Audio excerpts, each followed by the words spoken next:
પંચમહાલ જિલ્લાના મુખ્ય મથક શહેરમાં સિઝનેબલ ફ્લૂ તેમજ મચ્છરજન્ય રોગોને માથું ઉચક્યું છે અને ગોધરા શહેરના ભૂરાવાવ વિસ્તારમાંથી ડેન્ગ્યુના 2 પોઝિટિવ કેસ મળી આવતા જિલ્લા આરોગ્ય વિભાગ તેમજ નગરપાલિકા આરોગ્ય વિભાગ હરકતમાં આવ્યો છે।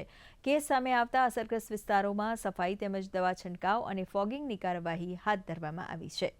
અમારું કેવું એ છે કે આ સ્લમ વિસ્તારોમાં જો આ જ પરિસ્થિતિ તાત્કાલિક જો તંત્ર ધ્યાન દોરતું હોય તો એના અગાઉ જો સાફ સફાઈ ને એ બધું ધ્યાન દોરવામાં આવતું હોય તો આ સ્લમ વિસ્તારોમાં આ પરિસ્થિતિનું નિર્માણ ના થાય। પંચમહાલ જિલ્લાની વાત કરીએ તો જાન્યુઆરીથી અત્યાર સુધીમાં મલેરિયાના 76 જેટલા કેસો પોઝિટિવ છે।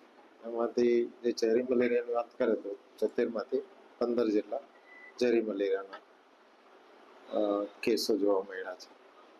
આ સાથે જ ડેન્ગ્યુની વાત કરીએ તો પંચમહાલ જિલ્લાની અંદર સસ્પેક્ટેડ અત્યાર સુધીના 1410 છે અને કન્ફર્મ જે પોઝિટિવ કેસો છે એ 77 જેટલા જોવા મળ્યા છે અને ચિકનગુનિયા સસ્પેક્ટેડ આપણે 134 છે, એની સામે 10 કેસો પોઝિટિવ આવ્યા છે।